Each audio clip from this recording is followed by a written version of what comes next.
My name is Roz Savage and I'm a British ocean rower and environmental campaigner.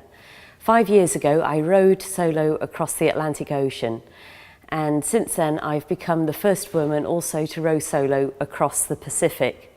In total I've rowed over 11,000 miles.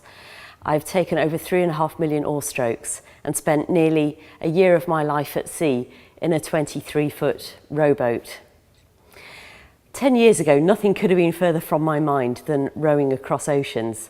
I was just another London professional working in a cubicle as a management consultant. But even then, I knew that there was something missing from my life. I had this feeling of unease about where I personally was going and where we collectively were going. So to try and answer this question, I sat down one day and wrote 2 versions of my own obituary, the one that I wanted and the one that I was heading for at that time, if I carried on living every day as I was then. And I realised that if I carried on as I wasn't going to end up where I wanted to be in a year's time, or in 5 years, or at the end of my life. I wouldn't be leaving a legacy that I could be proud of. And in the same way, I think we collectively, as the human species, are at a pivotal point in our history.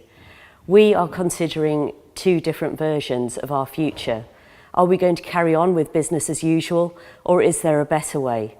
Is the path that we're on sustainable, or do we need to change course for a cleaner, greener future?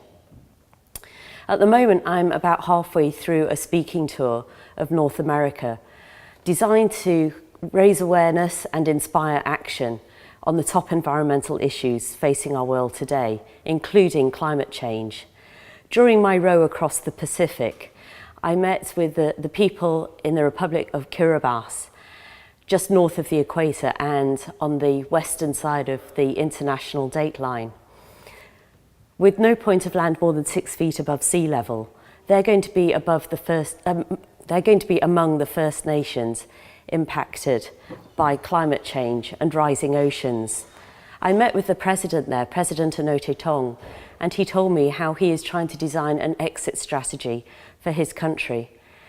That made me very sad. It made me think about how I would feel if my country of Britain was going to disappear forever beneath the waves.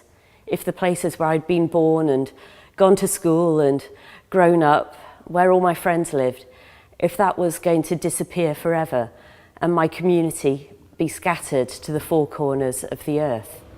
And so I swore to help them to bring the attention of the world to their plight and see what we can do to get back on course before it's too late. I think my ocean rows are a really good metaphor for what we need to do. Those 390 parts per million of carbon dioxide in our atmosphere didn't get there just overnight.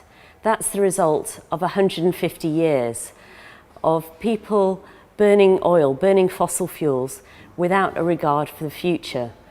We've been cutting into the earth, killing it by 1 billion tiny cuts. Every time we as consumers decide how we're going to get from A to B or what we're going to buy, we're casting a vote for the kind of future that we want.